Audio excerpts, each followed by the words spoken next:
Assalamualaikum warahmatullahi wabarakatuh, Bray. Bagaimana suasana di hari ini? Ini merupakan weekend atau juga hari libur bagi Anda dan keluarga.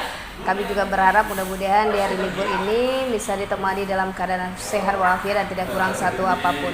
Bray, pada kesempatan hari ini, alhamdulillahirobbilalamin, saya Fatriani punya janji khusus dengan salah seorang atau juga dengan perempuan yang luar biasa, masih muda. Beliau adalah penulis dari buku yang alhamdulillah insya Allah akan bestseller, yaitu Kupu-Kupu Cinta, yaitu Maryam Sarif ya. Sudah hampir setahun saya berjanji dengan beliau. Insya Allah hari ini saya akan tunaikan janji saya untuk bertemu dan langsung wawancara khusus dengan Maryam Sarif. Selamat mengikuti.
Oke Bray, kembali lagi dengan Fatriani VJ ya, di channelnya Fatriani VJ. Dan alhamdulillah sudah bertemu dengan Maryam Sarif. Assalamualaikum Maryam. Waalaikumsalam Kak Iva. Alhamdulillah sehat Maryam? Alhamdulillah. Sehat ya. Aduh, kayaknya nih Bray, beliau ini terlihat ya wajah-wajah solehanya ya.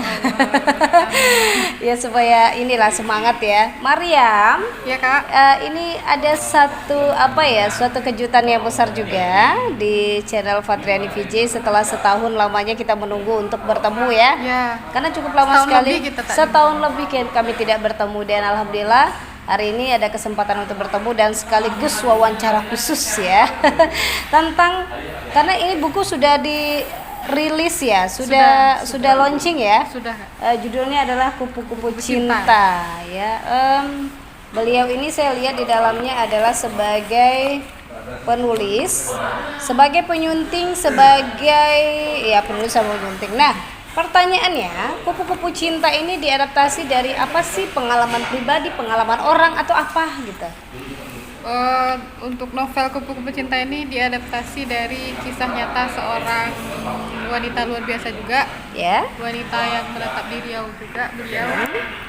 Dan Kupu-Kupu Cinta ini sebenarnya adalah judul lagu. Oh, judul lagu. Judul yang lagu. Bisa dicek di YouTube juga. Mm-mm.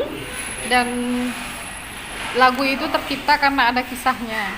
Oke. Asal mula kisahnya itulah beliau ingin diceritakan berbentuk tulisan.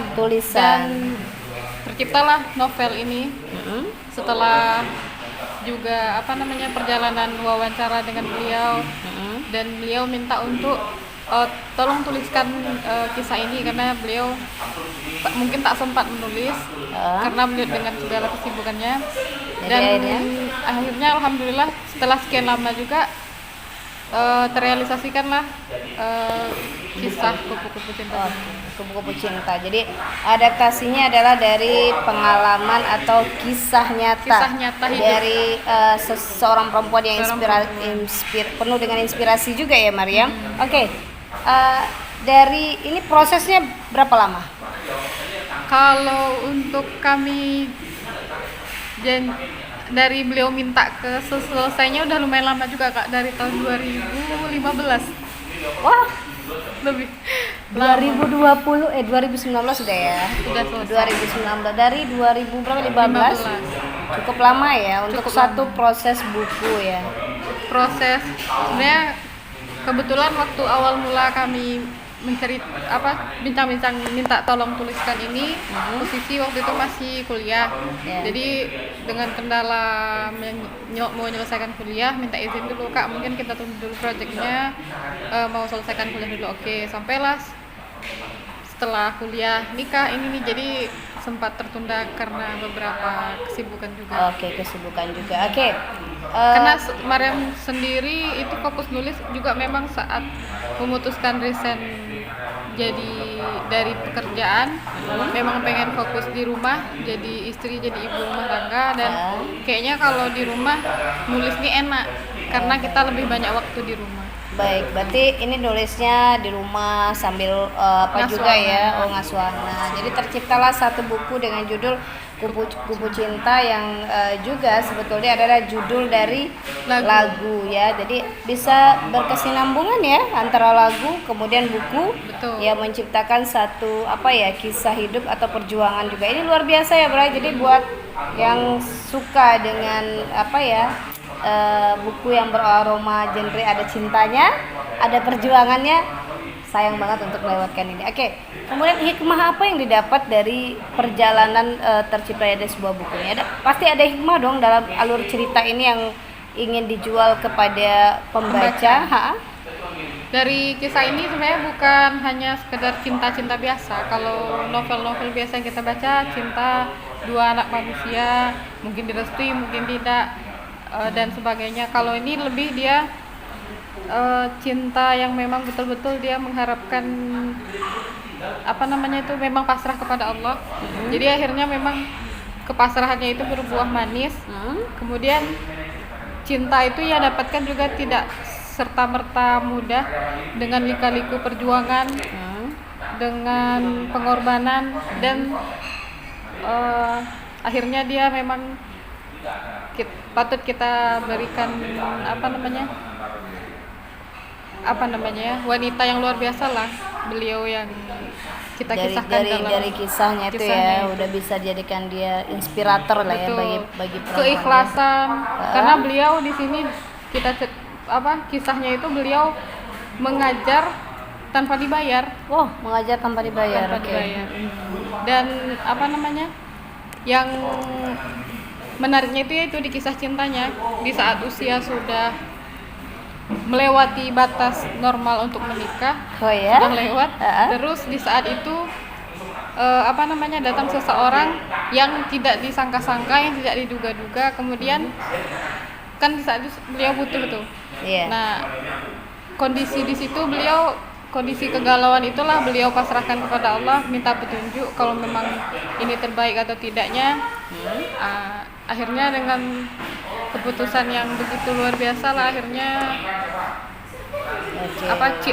akhir kisahnya berbuah manis gitu. Baik, berarti banyak inspirasi yang bisa kita ambil di sini tentang perjuangan perempuan, tentang bertemunya ya cinta yang membawa mungkin ke kisah yang lebih baik lagi. Oke, Mariam, ini berapa halaman sih sebetulnya? Setebal berapa halaman sih sebetulnya? 100 berapa ya? 120. Oke, 121.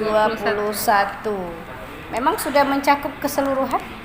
Apanya, Kak? Seluruh ceritanya sudah mencakup keseluruhan dari yang di-coverkan di sini? Kalau secara garis besar sudah. Baik. Ini mungkin insya Allah di cetakan berikutnya lebih kita kembangkan aja, karena informasinya juga kita lebih dapat. Baik. Dari ini berapa yang cetak pertama berapa eksemplar sih? 100 cetak. 100 ya. Oke. Ini cetaknya kalau nggak salah di Riau juga ya? Ya. Luar biasa, di Riau juga cetaknya, dan ternyata memang menginspirasi anak muda. Ini selama ini udah dipublikasikan di mana aja? Udah se-Indonesia sudah. Sudah se-Indonesia. Tapi belum semua sih, maksudnya beberapa kota Indonesia sudah mencakup, terus ke luar negeri juga, ke Mesir, ke Sydney sudah. Masya Allah, jadi udah ada ya. Ini saya belum sempat baca, Bray, karena baru dapat nih ya, karena memang kita baru bertemu ya. Baru jumpa. Baru bertemu dan baru berjumpa, dan mudah-mudahan ini menjadi apa ya namanya, perjumpaan yang mendatangkan juga ibadahnya. Sesi ibadahnya juga dapat, sesi juga bertukar pikirannya juga dapat. Maryam, karena kamu sebagai penulis, adakah yang ingin project 2020 yang ingin kamu buat gitu? Membuat suatu kisah cerita kah atau apa gitu, atau terus menulis dan menulis? Kalau untuk 2020 lebih ke fokus ke nulis itu Kak, nulis di blog. Oh, di blog. Kemudian ada project nulis buku juga insya Allah. Oke, project nulis buku. Ini genrenya masih? Genrenya masih macam-macam. Cinta Kalau dan untuk fokus novel dan kisah inspiratif lebih. Oke, sebetulnya kamu itu apa nggak sih, maksudnya memang latar belakangnya menulis atau memang sekedar hobi atau apa? Kalau profesi kita guru ya Kak. Ya guru. Oh, guru. Semuanya mendukung sih. Kalau nulis ini sebenarnya hobi awalnya. Awalnya hobi.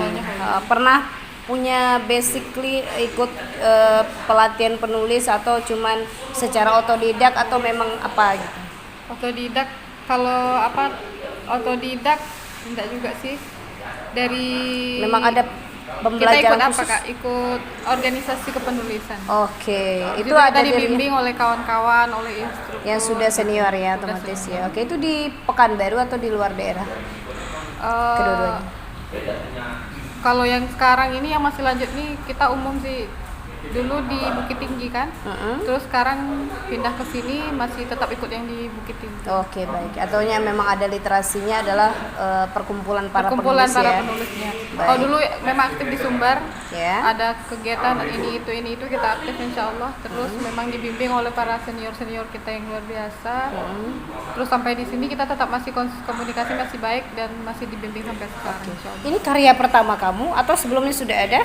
Kalau untuk sebelumnya dulunya nulisnya ke koran, ngirim ke koran, Oke, ke koran. Kemudian Sudah biasa. Dimotivasi untuk bikin buku.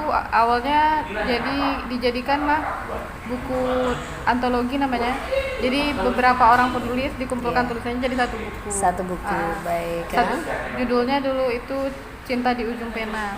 Kisah 40 orang penulis se-Indonesia.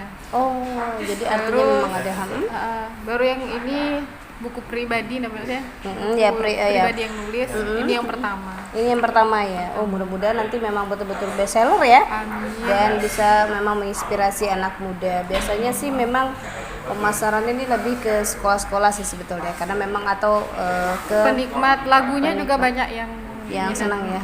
Iya. Karena kita juga latar belakangnya berkenalan dari satu tempat gitu ya. Saya mencari waktu itu adalah Sigma Entertain. Entertain. Jadi mereka ini launchingnya waktu itu adalah album sebetulnya. Kemudian saya baru lihat ternyata ada kupu-kupu cinta dan saya pengen menggelitik dari penulisnya. Alhamdulillah hari ini bertemu dengan penulisnya.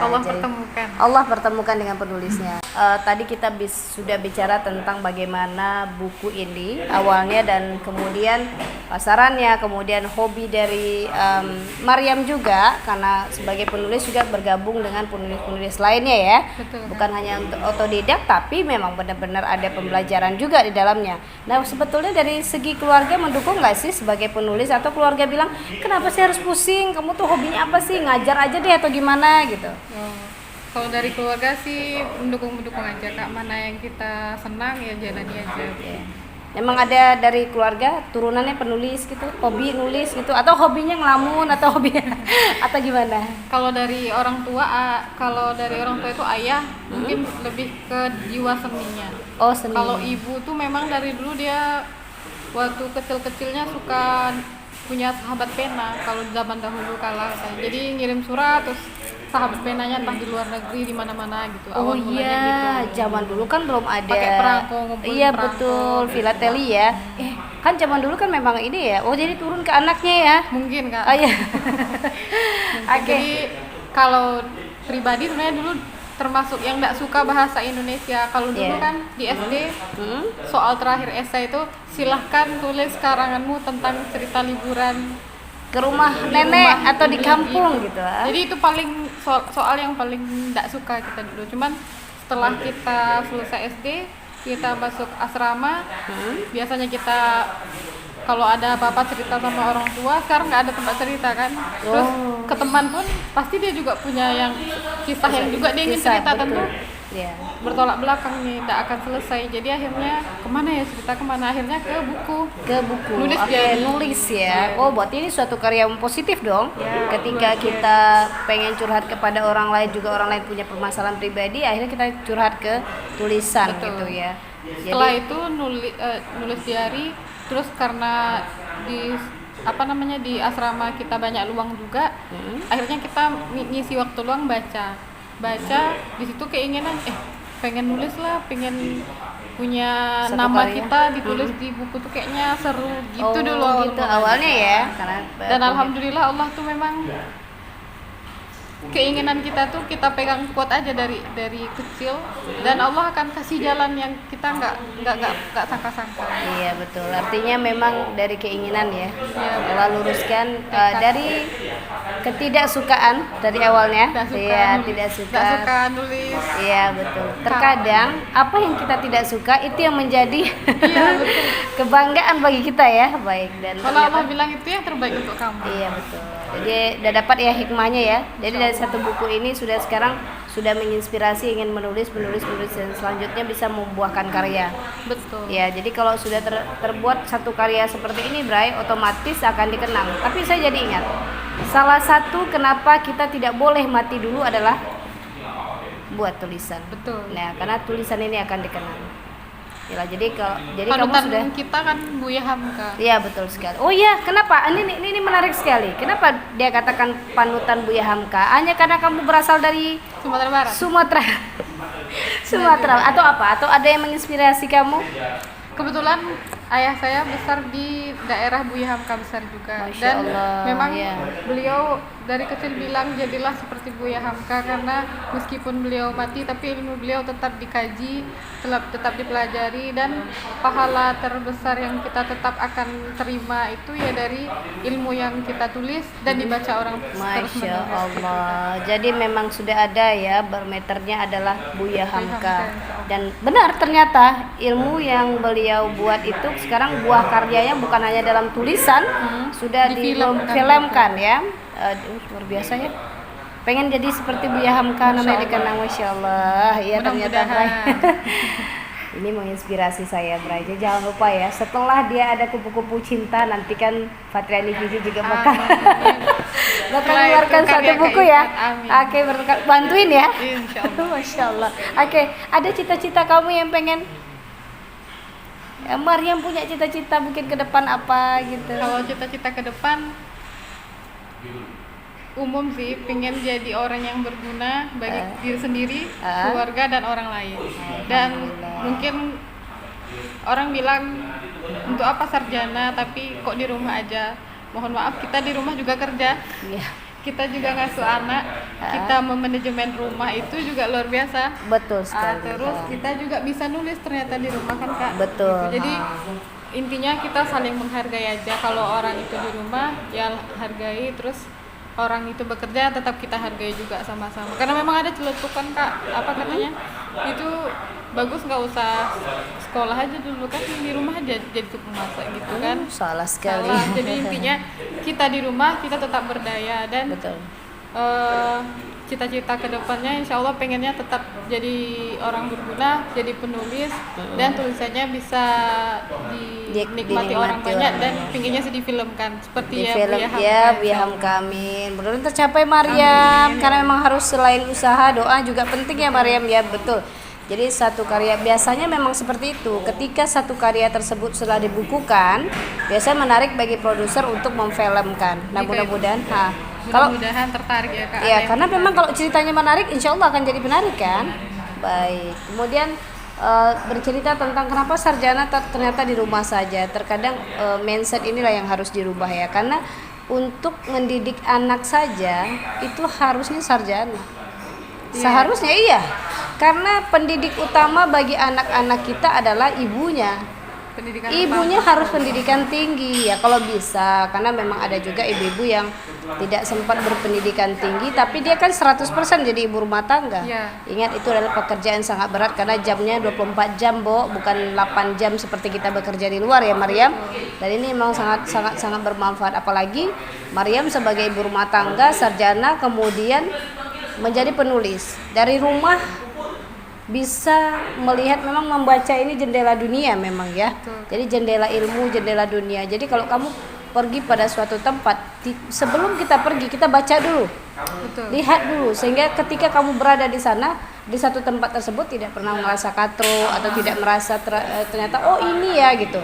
Jadi ini pengalaman pribadi saya juga sebagai orang yang sering gitu ya pergi kemana-mana.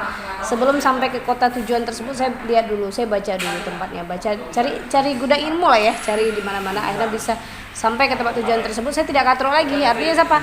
Saya sudah tahu. Kita Paham sekali. Dan ini Maryam punya cita-cita pengen menulis kemudian menginspirasi orang dari rumah saja, sambil menulis bisa mengasuh anak di rumah, dan punya cita-cita yang mulia yaitu buah karya nanti bisa difilmkan, insyaallah. Amin ya. Berarti cita-citanya insyaallah ya, insyaallah ke depannya ya. Dan apa sih Maryam di ujung pertemuan kita ini, perbincangan singkat kita, mudah-mudahan bisa menginspirasi semua orang juga. Apa pesan atau saran kepada penulis pemula? Karena ini nggak pedean kan? Betul. Penulis pemula. Kayak Ipan ya. Terima kasih. Penulis pemula. Kemudian penulis yang mereka punya bakat menulis tapi tidak pernah pede untuk dibukukan seperti ini. Ada saran atau pesan yang disampaikan silakan. Kalau untuk menulis itu sebenarnya kita nggak harus nunggu bakat, karena penulis hebat itu muncul bukan karena ada bakat tapi karena ada kemauan. Jadi kalau pengen jadi penulis, kuncinya tetap menulis. Tulisan saya belum bagus, tetap nulis, karena bagus itu hasilnya setelah kita menulis banyak dan kita salah banyak begitu. Jadi intinya untuk penulis pemula, kalau memang pengen betul-betul jadi penulis, tetap menulis. Setiap hari menulis diary, menulis apapun yang kita minati. Kan orang beda-beda ya, ada yang minatnya puisi, ada yang nulis ini, nulis itu, non fiksi. Pokoknya semuanya apa yang kita minati. Terus jangan lupa juga kita tetap merujuk baca ilmu dari berbagai sumber juga, literasi, untuk memperkaya kita. Jadi kita ada yang salah kita tetap perbaiki, terus kita latih lagi. Jadi intinya selalu menulis dan menulis. Sering juga konsultasi ya. Tetap sering konsultasi dengan para penulis hebat kalau bisa. Jadi kita kalau pengen jadi penulis hebat, kita harus punya kawan penulis hebat juga. Minimal berbagi ilmu ya. Ya, karena penulis itu biasanya mereka tidak pelit. Jadi asal ada yang mau nulis, dia akan langsung turun tangan untuk ngasih ilmu gitu. Terima kasih Maryam. Sama-sama. Terima kasih juga Kak Iman. Maryam Syarif adalah satu sosok penulis muda, ibu rumah tangga yang luar biasa. Dari pekerjaan rumahnya bisa membuat satu karya yang luar biasa, walaupun dari pengalaman orang lain tapi bisa menginspirasi kita semua. Dari rumah kita tetap bisa berkarya. Maryam Syarif salah satu contohnya, mudah-mudahan bisa menginspirasi kita semua. Terima kasih atas kebersamaannya. Selamat siang. Assalamualaikum warahmatullahi wabarakatuh.